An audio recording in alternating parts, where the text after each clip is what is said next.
Okay so हमने Excel के अंदर ये डिस्कशन कर रहे थे कि as an investor you should be able to identify कि आपके पास जो भी आपने होल्डिंग करके रखी हुई है, अगर फ्यूचर में गवर्नमेंट अनाउंस करती है पॉलिसी रेट चेंज हो रहा है या इंटरेस्ट रेट चेंज हो रहा है, मॉनेटरी पॉलिसी अनाउंस हुई, हर 2 महीने के बाद जो अनाउंस होती है उसमें इंटरेस्ट रेट चेंज होता है, तो उसकी वजह से which type of bond are reacting या प्राइस सेंसिटिव किस मामले में होंगे। हो सकता है कुछ प्राइस बॉन्ड्स बहुत ज्यादा प्राइस सेंसिटिव हो, कुछ लेस प्राइस सेंसिटिव हो। तो इसकी जो इंटरप्रिटेशन है, ऑल्दो ये इंटरप्रिटेशन अगर आप देखें तो कुछ इस तरीके we can see that the value of bond is more sensitive for long term bond as compare to short term bond. जो बात मैंने पूछी थी और जिसका जवाब आई थिंक चैट में कुछ स्टूडेंट्स दे रहे थे, ठीक है। तो यही वाली बात आपके सामने है कि इस टेबल को इंटरप्रेट करने आना चाहिए कि क्या चीज है। अब इस तरह का कोई पैराग्राफ, यानी अगर आपसे इस किस्म की सिचुएशन दे दी जाए कि फ्यूचर में ये होने वाला है, तो आपकी एक्सपेक्टेशन क्या होगी। तो ये तो क्वेश्चन 1 हो गया। अब मैं आ जाता हूँ, यानी क्वेश्चन 1 के अंदर हमने दो टाइप्स ऑफ बॉन्ड्स की क्लासिफिकेशन देखी, एक शॉर्ट टर्म बॉन्ड और एक long term bond. Short term bond में यानी मेच्योरिटी लो थी और मेच्योरिटी हाई थी, ठीक है। अब मैं आ जाता हूं, यही चीज मुझे वापस अप्लाई करनी है, लेकिन किस टाइप ऑफ बॉन्ड के लिए अप्लाई करनी है, यही चीज हमें वापस अप्लाई करनी है हाई कूपन बॉन्ड और लो कूपन बॉन्ड के लिए।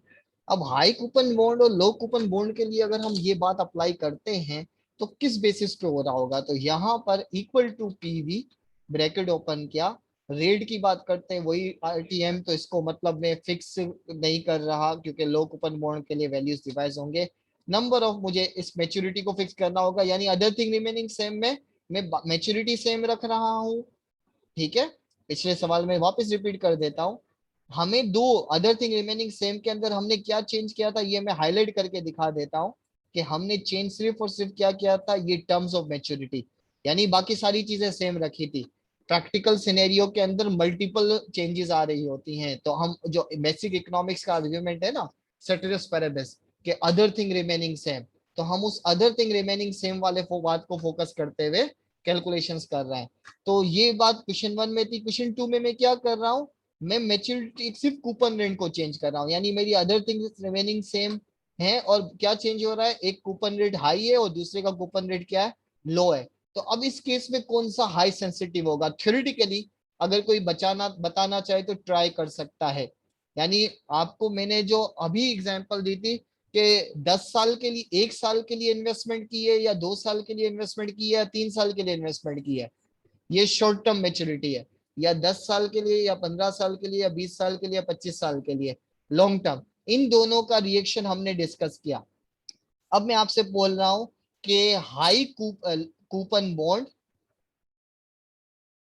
और लो कूपन बॉन्ड है आपके पास, तो कौन सा वाईटीएम यानी मार्केट रेट पे कौन सा ज्यादा रिएक्टिव होगा, हाई कूपन ज्यादा रिएक्टिव होगा, लो कूपन ज्यादा रिएक्टिव होगा, एनी आइडिया। सेंसिटिविटी ये आप चैट पे टाइप कर सकते हैं अगर मेरी बात सुन रहे हैं तो।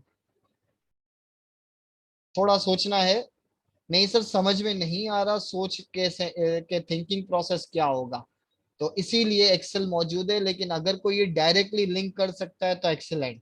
हम आइडिया मैं इसके आर्गुमेंट दे दूंगा, और नहीं उसका बेस्ट तरीका क्या है, कोई लैपटॉप पे बैठा हो अनहाइड करे और उसका आंसर देख ले। भाई सीधी सी बात है, ये आया क्वेश्चन टू सॉल्व, ये देख ले तो उसे इसका आंसर मिल जाएगा, हाई कूपन बॉन्ड और लो कूपन बॉन्ड के लिहाज से ज्यादा सेंसिटिविटी किसकी होगी, ठीक है। लेकिन अगेन हम इसको सॉल्व करके प्रॉपरली आइडेंटिफाई करते हैं। आर्गुमेंट अगर कोई देना चाहे तो उसका आर्गुमेंट के लिए वो दे सकता है कि ऐसा क्यों हो रहा होगा, क्यों प्राइस सेंसिटिव है। तो सबसे पहले equal to high coupon bond, PV bracket open किया, रेट ये रहा, नंबर ऑफ टाइम मेच्योरिटी इसको मैं फिक्स कर देता हूँ, ठीक है। पीएमटी की बात करते हैं तो सर ये अप्लाई होगा, फेस वैल्यू को फिक्स करना है कूपन रेट के फिक्स करने से, और देन फेस वैल्यू को अगेन हमने फिक्स कर दिया, ब्रैकेट ओपन कर दिया, बॉन्ड के अंदर अज्यूम ही होता है एट द एंड ऑफ मिल रहा है, और आखिर में इसकी प्राइस पॉजिटिव रखने के लिए ये कर दिया। और प्रॉपर अगर कॉपी पेस्ट किया है तो ये हमारे पास आप देख सकते हैं कि जब इंटरेस्ट रेट 15% था मार्केट में, और कूपन रेट भी 15% था, तभी हमारी प्राइस 1000 पार वैल्यू नजर आ रही है। Other than that high coupon bond premium पे सेल हो रहा है, जाहिर सी बात है मार्केट में हर कोई आपको 1% देने के लिए तैयार है, फिर भी आपको कंपनी कहती है कि मैं तो आपको 15% दूंगी। तो हाईली प्रीमियम, प्रीमियम बहुत ज्यादा हाई नजर आ रहा है। यही वाली बात लो कूपन बॉन्ड के लिए अप्लाई करते हैं। Equal to PV, bracket open किया, रेट कॉमा एनपीआर, अब यहाँ पर टाइम टू मेच्योरिटी ये वाला आएगा, इसको फिक्स किया, ठीक है। और पीएमटी फेस वैल्यू के लिए इसको कूपन फेस वैल्यू को कूपन रेट से मल्टीप्लाई किया, और फेस वैल्यू अगेन फिक्स कर देते हैं जो कि ये इधर आ रही है। ब्रैकेट क्लोज करने के बाद आंसर माइनस में आ रहा है, तो इसको यहाँ पे माइनस कर दिया, तो देख सकते हैं। तो इसका मतलब लो कूपन बॉन्ड भी प्रीमियम पे आ रहा है, लेकिन इसका प्रीमियम इतना खास नहीं है, वो ज्यादातर किस पे चले गया, डिस्काउंट पे। आप देख सकते हैं ना, इसका प्रीमियम पार वैल्यू यहाँ पे आ रही है 3% है, क्योंकि कूपन रेट 3% है, ठीक है। अब अगर मैं परसेंटेज चेंज की बात करता हूं, तो this minus this divided by last year price, ऐसा ही होगा, सही है। क्यू वही होता है ना, P1 minus P0 divided by P0। Percentage change निकालने के लिए रेट ऑफ चेंज या रिटर्न कितना मिला है, प्राइस में चेंज क्या आया, ठीक है।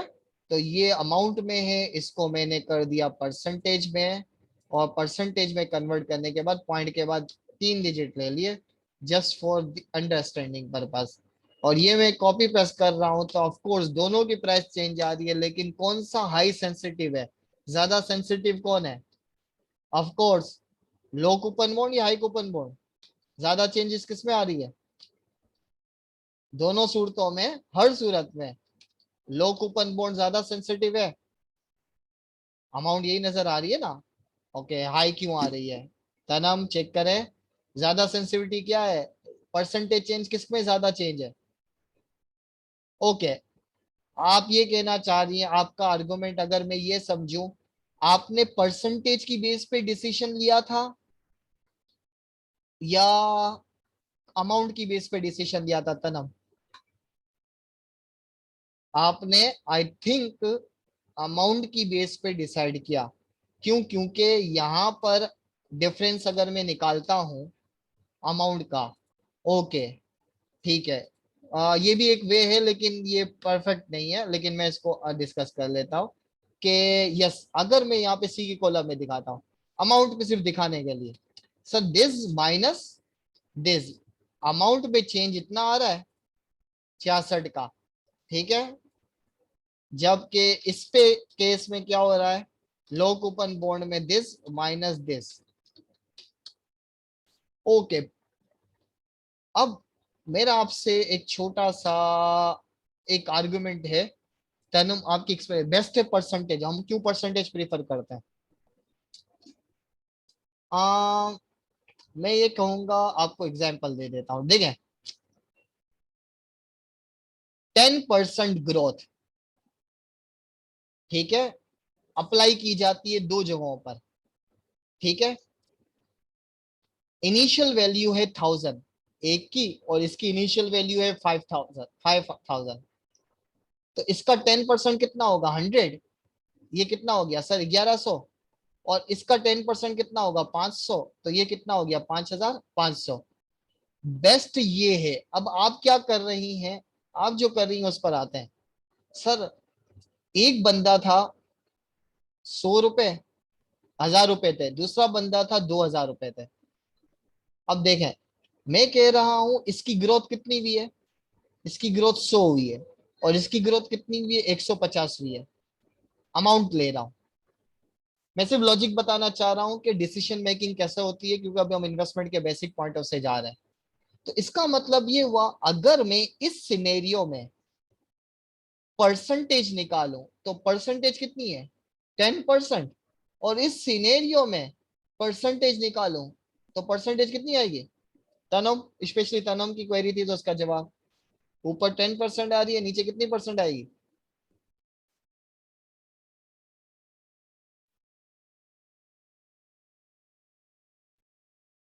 आई होप परसेंटेज निकालने आएगी। आपकी मैथ्स इतनी है अच्छी है कि आप शायद आप ये direct one without calculator use कर लें। कोई अच्छा कोई और स्टूडेंट भी दे सकता है जरूर, मैं सिर्फ तरफ से कोई नहीं पढ़ा रहा, बाकी स्टूडेंट को भी पढ़ा रहा है। ऑल्दो उनकी क्वेरी एक ऐसी थी, उनका आंसर ऐसा था कि मुझे रिफ्लेक्ट हुआ कि उनके अप्रोच डिसीजन मेकिंग की रॉन्ग थी, तो उसको करेक्ट कर रहा था। बाकियों को या तो समझ ही नहीं आया है या समझ में आ गया है, मैं ये अज्यूम कर रहा हूँ कि समझ में आ गया था, लेकिन अगर नहीं आया तो अब एक्सप्लेनेशन के बाद समझ में आ जाएगा। यस। कोई कैलकुलेट नहीं कर रहा? सर कैसे कैलकुलेट करते हैं, हमें तो निकालने नहीं आता। Rabia Asghar excellent, okay good.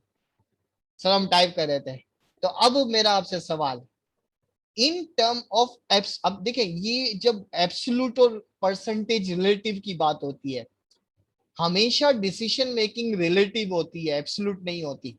Absolute basis पे डिसाइड नहीं कर रहे होते आइडियली।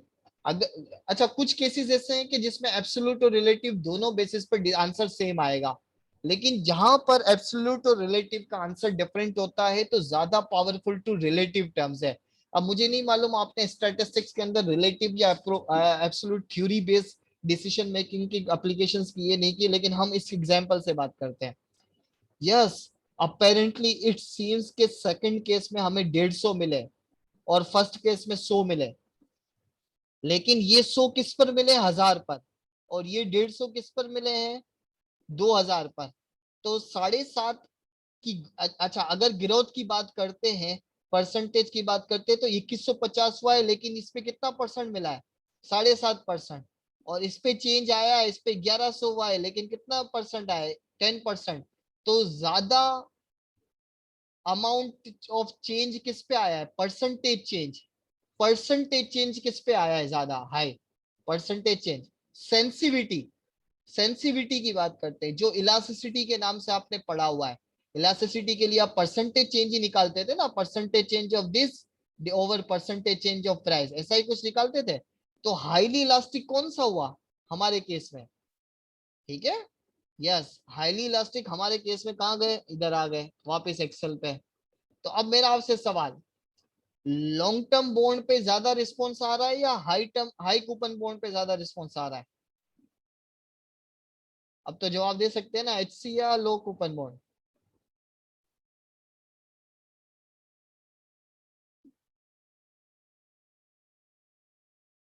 यस, मैं वेट कर रहा हूँ आपके जवाब का। Low coupon bond, good. I hope Tanum आपकी क्लेरिफिकेशन हो गई होगी। तो हम अमाउंट बेस पे डिसाइड नहीं करते, ठीक है, परसेंटेज बेस पे डिसाइड कर रहे होते हैं।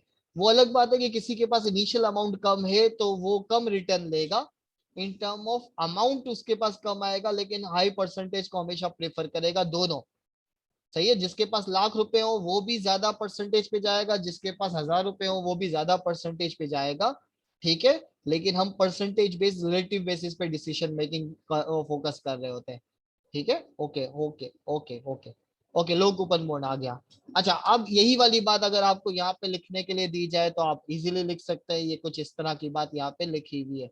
अच्छा एक और छोटी सी चीज है, ये इसको भी डिस्कस कर ही लेते हैं और देन वाइंड अप करके मैं आगे की सिचुएशन की तरफ जाऊंगा। लो कूपन बॉन्ड और हाई कूपन बॉन्ड वगैरह वाली बात, यस। अच्छा मैं ऐसा करता हूँ, ये आपके लिए एक्टिविटी छोड़ रहा हूँ। आप अपने लेक्चर नोट्स की समरिया, एक बाकी है ना पार्ट बी, पार्ट बी उसके अंदर आप इन तीनों सवाल की समरीज लिखेंगे, तीनों सवाल की समरी लिखेंगे आप अपने तौर पे। और ये आपके लिए छोड़ रहा हूँ, ये रहा सवाल मौजूद है, what is your conclusion about change in values. तो आप इसको सॉल्व कीजिएगा अपने तौर पे और देखिएगा कि क्या हो रहा है, ग्राफ खुद आपके सामने बन के आ जाएगा। और ये एक्सेल शीट आपके पास मौजूद है, तो मैं आगे बढ़ जाता हूँ। ये एक्सेल शीट आपके पास मौजूद है, तो और ये एक्सेल शीट कहाँ पर मौजूद है, ये रही एक्सेल बॉन्ड थ्योरम सेशन 8, ठीक है। और अच्छा अब मुझे एक दो चीजें बतानी है आज, टिप्स और होराइजन एनालिसिस ये दोनों पढ़ाना है, चाहे 5:15 बजे 5:30 बजे, चाहे मुझे 4 सेशन लेने पड़े, अभी सेकंड सेशन है, कोशिश करूंगा तीसरे सेशन तक कवर हो जाए।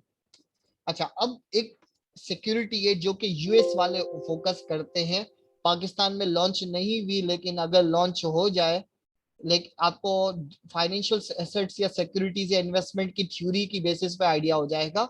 ये एक ऐसी सिक्योरिटी है कि irrespective of interest rate change, inflation, ये इन्फ्लेशन कौन है, यानी अब देखा जाए ना पाकिस्तान में हर कोई महंगाई का रोना है, तो इन्वेस्टर कहता है यार महंगाई इतनी है कि मैं खर्च करने के बजाय मैं इन्वेस्ट करने के बजाय मैं खर्च करना प्रेफर करूंगा।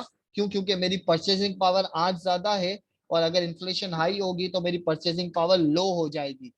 ठीक है, ये मैंने याद होगा आपको एप्पल की एक एग्जांपल दी थी कि 2,000 रुपए थे, 2,000 रुपए 12% पर इन्वेस्ट कर दोगे तो 2,425 हो जाएंगे, या मैं इससे 100 सेब खरीद लेता हूं तो देखा जाए 20 रुपए का एक सेब है, तो मैं 100 सेब खरीद सकता हूं। लेकिन एक साल के बाद 5% इन्फ्लेशन हो गई प्राइस में, तो अब एक सेब 21 रुपए का है, तो अब मैं 106 सेब खरीद सकता हूँ। देखा जाए तो मुझे 112% अगर रिटर्न मिल रहा है तो मुझे 112 से खरीदने चाहिए थे, लेकिन मेरा रियल रिटर्न 12% नहीं है। रियल रिटर्न कितना है? 6.7% या अप्रोक्सीमेशन 7% है। ये थ्योरी मैंने कुछ बताई हुई थी और हल्की फुल्की कुछ लोगों को याद होगा पिछली क्लासेस में। ठीक है, तो मैं इसी बेसिस पर एक चीज डिस्कस करना चाह रहा हूं, टिप्स। टिप्स क्या है? Treasury inflationary inflation protected security. अब ट्रेजरी इन्फ्लेशन प्रोटेक्टेड सिक्योरिटी, जिसको हम टिप्स भी कहते हैं, डेवलप मार्केट्स में ये सिक्योरिटी गवर्नमेंट इश्यू करती है अपने इन्वेस्टर्स के लिए। वो क्यों? क्योंकि गवर्नमेंट की रिस्पॉन्सिबिलिटी होती है वहां के लोगों, वहां की इकोनॉमी का इन्फ्लेशन कंट्रोल करना। ये एक ऐसी सिक्योरिटी है जिससे इन्फ्लेशन कुछ भी हो, ऑटोमेटिकली आपको रियल रिटर्न जो कोट होगा ना वही मिलेगा। यानी यहाँ पे देखने में क्या कह रहे थे कि भाई 12% रिटर्न है, लेकिन एक्चुअली 12% नहीं मिला, इन्फ्लेशन आपका वो ईट अप कर गई रिटर्न। तो वो कैसे कैसे करते हैं, इसके लिए में एक सैंपल डेटा हमारे पास मौजूद है। हम उस सैंपल डेटा से स्टार्ट लेते हैं। ये रहा टिप्स वाला। ओके, फिर होराइजन, हाँ टिप्स, ओ ये ओ सॉरी ये रहा टिप्स का। अब इस टिप्स डेटा वाली बात करते हैं। ठीक है, ये एक स्पेशलाइज फॉर्म है जो कि सिक्योरिटी होते है। पहले डेटा मैं आपके सामने लिख दूं। मैं डेटा क्या लिख रहा हूँ? डेटा आपके सामने यहाँ पर मौजूद है कि 3 साल वाला टिप्स इश्यू कर रहे हैं, 3 इयर्स है। सही है, फेस वैल्यू 1,000 है। लेकिन इसमें एक छोटी सी बात है, और वो क्या है? वो कह रहे हैं कि हम आपको कूपन रेट कितना दे रहे हैं, 4%। लेकिन हो क्या रहा है? ठीक है, इन्फ्लेशन का डेटा भी आपके पास मौजूद है। अच्छा, इन्फ्लेशन ईयर 1 के अंदर कितनी मौजूद है? ईयर 1, ईयर 2, ईयर 3 के अंदर 2%, 3% एंड 1% इन्फ्लेशन है। तो इसमें होगा क्या? आप नॉर्मल कूपन बॉन्ड में क्या होता था? सर 1,000 रुपए का बॉन्ड होता था, फेस वैल्यू होती थी, उस पे अगर लेट से 4% होते थे तो क्या करते थे? सर अभी नहीं, 1 साल के बाद 40, 2 साल के बाद 40, 3 साल के बाद 40, और 3 साल के बाद 1,000 मिल जाते थे। और ऐसा ही होता था। टिप्स में ऐसा नहीं होता। टिप्स का फंक्शन कैसे है उसको एनालाइज करते हैं और देन उसका इम्पैक्ट देखते हैं रियल रिटर्न और नॉमिनल रिटर्न पे। हम इसके लिए एक टेबल बनाते हैं। ठीक है, अब मैं टेबल क्या बना रहा हूं? Time, inflation, par value, coupon payment, principal payment और टोटल पेमेंट। यानी मैं यही वाला जो आपको टाइमलाइन बनाई ना, यही बना रहा हूं कि टाइम 0, इस वक्त क्या हो रहा है? इन्फ्लेशन उस साल की, ईयर यानी ईयर्स की बात हो रही है। ठीक है, इन्फ्लेशन के बाद पार वैल्यू, यस हाँ, पार वैल्यू का एक कॉन्सेप्ट है। फिर कूपन अमाउंट है। कूपन अमाउंट के बाद, ठीक है, कूपन अमाउंट के बाद क्या क्या हो रहा होगा? यस, एक मिनट, हाँ, प्लस प्रिंसिपल पेमेंट भी होगी, वो अलग बात है जब होगी तब। और then total payment, total payment हो रही होगी। अच्छा, 0, 1, 2, 3 डेटा हमारे पास मौजूद है। तो अभी तो इस वक्त देखा जाए तो पार वैल्यू हमारे पास मौजूद है, कितनी है? फेस वैल्यू 1,000 रुपए, वो 1,000 पर इश्यू किया जा रहा होगा, इसकी वैल्यू 1,000 पर ही इश्यू की जा रही होगी। ठीक है, अच्छा, अब 1 साल के बाद क्या हुआ? पहले साल ईयर 1 का इन्फ्लेशन कितना है? 2% है। ईयर 1 का इन्फ्लेशन कितना है? 2% है। ठीक है, तो कूपन अमाउंट किस पर अप्लाई होगा? पार वैल्यू, इन्फ्लेशन अगर 2% है तो गवर्नमेंट कहेगी एज महंगाई बढ़ गई है, ठीक है, पहले आपने हमें 1,000 रुपए दिए थे, अब 2% के इन्फ्लेशन की वजह से अब 1,000 रुपए में आप जो चीज पहले खरीद सकते थे वो अब 1,000 रुपए में नहीं खरीद सकते। जो चीज आप 1,000 रुपए में खरीद सकते थे पहले, वो अब एक साल पहले साल 2% इन्फ्लेशन हो गई, तो क्या हम 1,000 रुपए में सेम परचेजिंग पावर रहेगा? नहीं, वो डिक्लाइन हो जाएगा। तो गवर्नमेंट कहेगी एज हमारी ड्यूटी थी इन्फ्लेशन कंट्रोल करना, तो हम 1,000 रुपए की जो परचेजिंग वैल्यू आपकी डिक्लाइन हुई है उसको कंपनसेट करेंगे। अब उसको हम वो कैसे कंपनसेट करेंगे? वो कहेंगे आपने जो हमें $1,000 या 1,000 रुपए दिए वो अब ऑटोमेटिकली कितना हो गया? 1,020 हो गया। 1,000 का 2% 20 होता है, 1,000 का 2% 20 होता है, तो ये 120 हो गया पार वैल्यू। ये बात समझ में आ रही है? ये भी एक वे ऑफ सिक्योरिटी है। चैट में लिखें ताकि मुझे अंदाजा हो कि हाँ मेरे साथ चल रहा है। यस, ठीक है, गुड। 4%, ठीक है, साथ साथ। Okay, okay, good good good, चले वापस। तो इसका मतलब ये हुआ कि जब कूपन अमाउंट कैलकुलेट होगा, और कूपन क्या था सर? 4% क्या था? गवर्नमेंट ने बोला था भाई हम आपको 4% तो देंगे ही देंगे। तो अब पार वैल्यू कितनी हो गई? 1,025। ठीक है, पार वैल्यू कितनी हो गई है? 1,025। तो कैलकुलेटर की तरफ जाते हैं सर, कैलकुलेटर ये रहा हमारा। तो इसका मतलब 1,025, 1,000, ये 1,020 कैसे आया? रिपीट कर दिया, 1,000 को मल्टीप्लाई कर दिया 1.02, 2% से, तो 1,020 हो गया। अब 4% जो मिलेगा वो 1,000 रुपए पे नहीं मिलेगा, वो 1,020 का 4% होगा, तो 0.04। यानी कूपन अमाउंट एक साल के बाद गवर्नमेंट 40 नहीं देगी, वो 40.8 देगी। यानी गवर्नमेंट टोटल पेमेंट कितनी करेगी? 40.80। यहां तक ये वाली बात आई होप सबको समझ में आनी चाहिए, इसमें किसी को प्रॉब्लम नहीं होनी चाहिए। ठीक है, यानी टोटल पेमेंट यही होगी। अब एक साल के बाद क्या हुआ? पहला साल हो गया, गवर्नमेंट बोलेगी ये लो, अगर इन्फ्लेशन नहीं होती तो हम आपको 40 देते, 2% इन्फ्लेशन है तो हमने 40 रुपए के ऊपर एक्स्ट्रा 80 रुपए भी दिए। अब 2 साल के बाद इन्फ्लेशन कितनी है? सर इन्फ्लेशन 3% है सेकेंड ईयर, सॉरी 2 साल बाद नहीं, सेकेंड ईयर, एक साल के बाद सेकेंड ईयर इन्फ्लेशन 3% है। तो गवर्नमेंट कहेगी कि अब आप जो एक साल पहले 1,020 ये 1,000 पे नहीं, हाँ, यानी 2 साल, पहले साल 2% और दूसरे साल 3%, आइडियली टोटल 5% का इजाफा हो चुका है। लेकिन ये 5% बेस वैल्यू अब ये नहीं है, अब क्या है? एक साल बाद जो 1,020 रुपए थे, 1,020 में आप जो बाई कर सकते थे उस पे 3% अगर हम अप्लाई करते हैं, ठीक है, तो उस पे गुड, एक्सलेंट यूसुफ इसहाक। ओके, देख कर सर, ये तो देख के बता रहा है, इसने खुद नहीं सॉल्व किया है, मेरे पास ही बैठा हुआ है। इंटू 1.03, तो 1,050.6 पार वैल्यू बन गई। ठीक है, ऐसा ही है ना यूसुफ इसहाक? मजाक कर रहा हूँ, ठीक है, खुद कैलकुलेट कर रहे हैं। ओके, तो इसका मतलब जब सेकंड ईयर कूपन पे होगा, तो वो सेकंड ईयर जो कूपन पे होगा उस कूपन को 1,050 के ऊपर जब 4% अप्लाई करेंगे तो कितना बना सर? 42 रुपए 42.024 कूपन अमाउंट बना।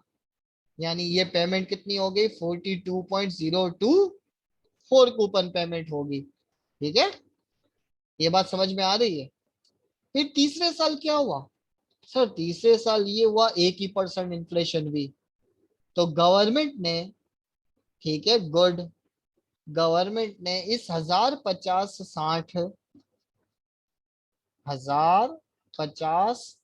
60 का 1% निकालते हैं बढ़ने के बाद, अब उसकी वैल्यू कितनी हो गई सर? 1,061 रुपए 61 पैसे हो गई।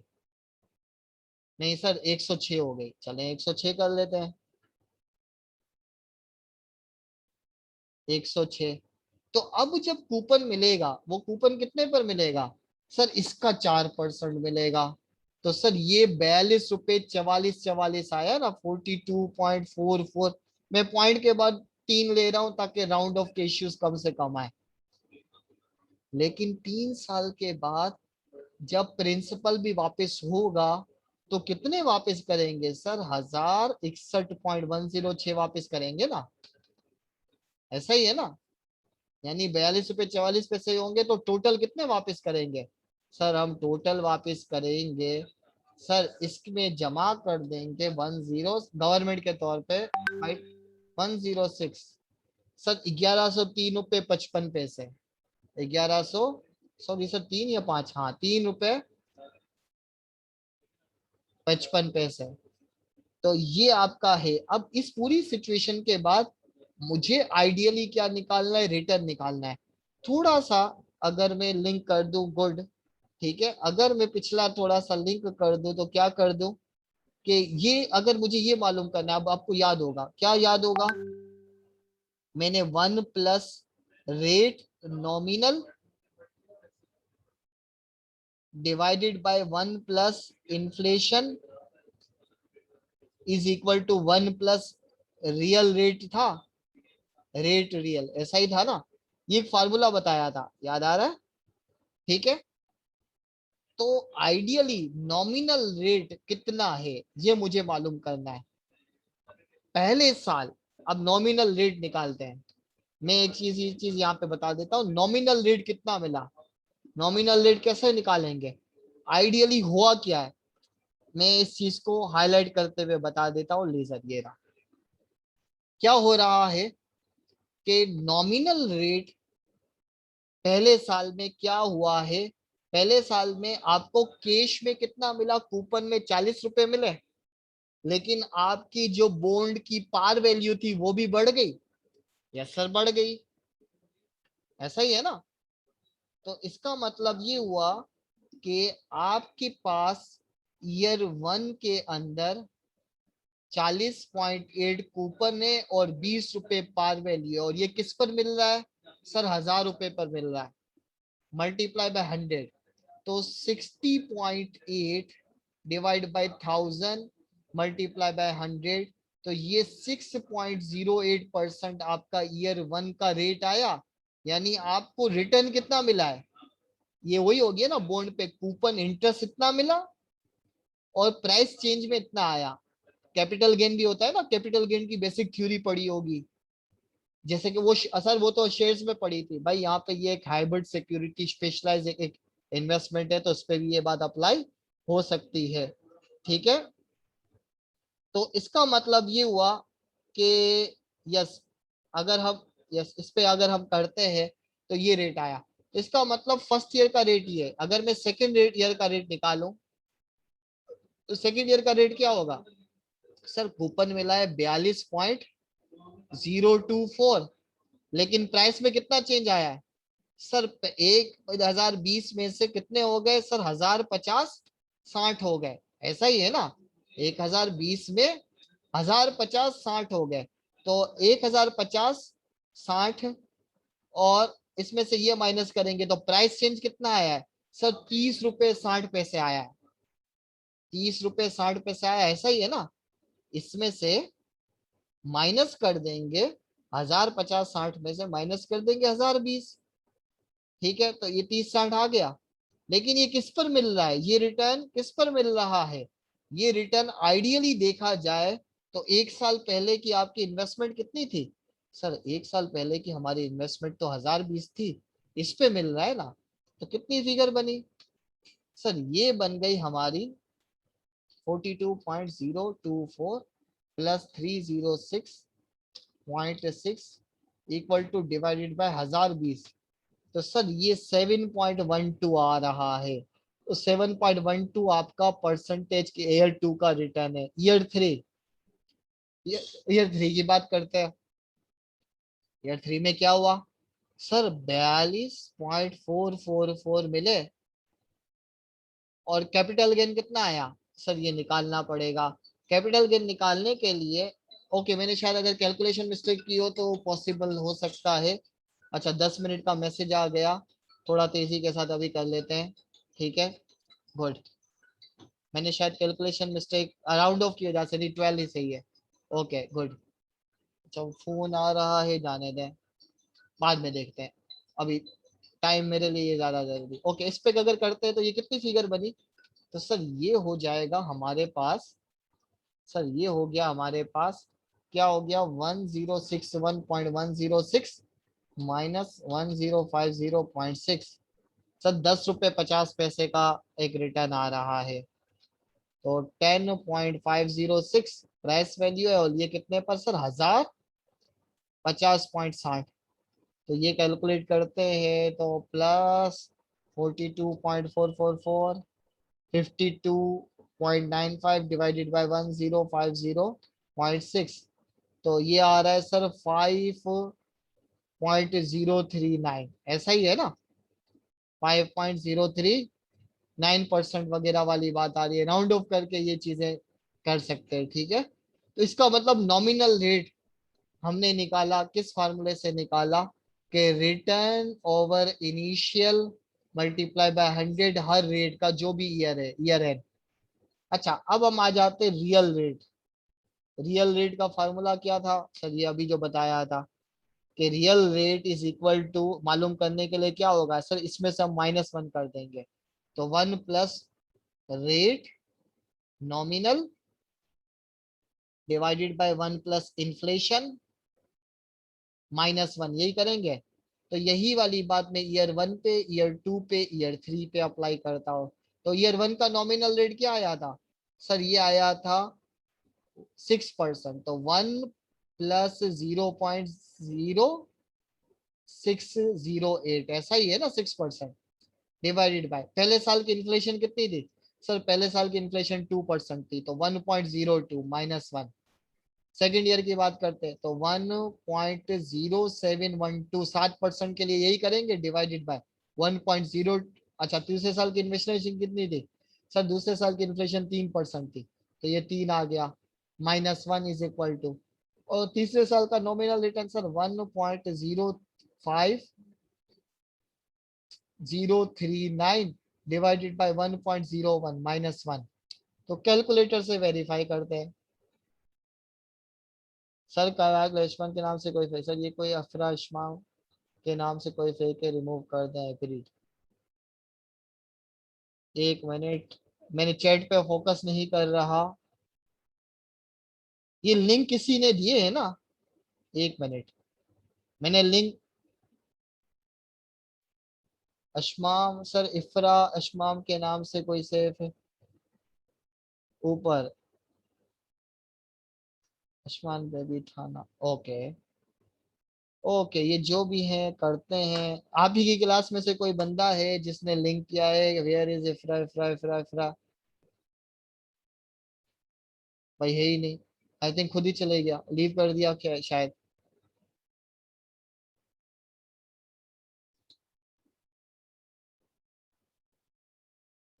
ओके। ओके, वापस आते हैं, मेरे पास 6 मिनट है, अब वही सेशन एंड हो जाएगा। ओके, सो इसका मतलब कैलकुलेटर पॉइंट ऑफ से बात करते हैं तो क्या आ गया? 1.0608 को डिवाइड कर देंगे, किससे डिवाइड कर देंगे? 1.02 -1। तो देखें एग्जैक्ट 4% आ रहा है, एग्जैक्ट 4%। यही वाली बात यहाँ पर आ रही है। इसका मतलब 1.0712 डिवाइडेड बाय 1.03 -1, एग्जैक्ट 4% आया। और ये भी एग्जैक्टली 4% आ रहा है। तो ये क्या शो कर रहा है? यानी ट्रेजरी इन्फ्लेशनरी प्रोटेक्टेड किस तरीके से काम करते हैं? अगर हर साल आप इन्फ्लेशन, यानी अगर कोई कंपनी, सुने, वैसे ये गवर्नमेंट सिक्योरिटी इश्यू करती है, करना चाहे, लेकिन अगर कोई कॉर्पोरेट सेक्टर में प्राइवेट भी ये इश्यू करना चाहता है तो वो कर सकता है। वो कहता है कि हम आपको इन्फ्लेशन से प्रोटेक्ट कर देंगे, ठीक है। बेसिकली गवर्नमेंट की ड्यूटी है। तो इन्फ्लेशन से प्रोटेक्ट, इन्वेस्टर अगर देखा जाए तो जो भी उसको कूपन रेट मिल रहा होगा, वो उसका कूपन रेट बेसिकली नॉमिनल नहीं रहेगा। वो कब क्या किसमें कन्वर्ट हो जाएगा?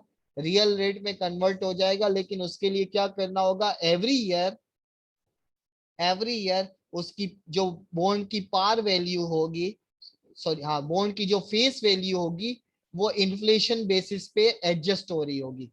इन्फ्लेशन बेसिस पे उसको क्या कर रहे होंगे हम? एडजस्ट कर रहे होंगे। अच्छा, ये जो मैंने अभी न्यूमेरिकल करवाया है, ये आपका इन्फ्लेशन ट्रेजरी प्रोटेक्टेड के नाम से शेयर किया गया है। इस पे ये चीजें मौजूद हैं। ठीक है, तो किसी इन्फ्लेशन इन्फ्लेशन से आप अपने आप को सेव करना चाहते हैं तो कैसे करेंगे? टिप्स के जरिए, टिप्स वाली टाइप की कोई सिक्योरिटी बाय कर दे। पाकिस्तान में ये इश्यू नहीं होती, लेकिन डेवलप कंट्रीज की गवर्नमेंट अपने इन्वेस्टर्स के लिए ये इश्यू करते हैं। इसमें जो कूपन रेट कोट होता है वही कूपन रेट आपका रियल बन जाता है, वो नॉमिनल नहीं रहता, आप इन्फ्लेशन से सेव हो जाते हैं। तो ऑल दो 4 मिनट बाकी हैं, ये सेशन में एंड कर रहा हूँ। इस वक्त टाइम कितना हुआ है? 4:31 हो रहे हैं। अब अगली क्लास में आपकी 4:40 4:50 के आसपास, 4:45 से 50 के बीच में तीसरा लिंक दूंगा, और वो 40 मिनट का आखिरी सेशन होगा आज का। ठीक है, और इसकी लिंक मैं आपको दे दूंगा। ठीक है, ठीक है।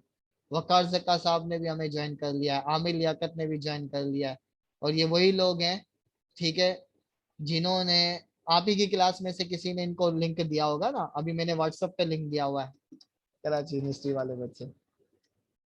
Thank you for submitting report. Waqar जक्का भी गया, ठीक है, और आमिर लियाकत को भी भेज देते हैं, वो खुद ही गायब हो गया होगा।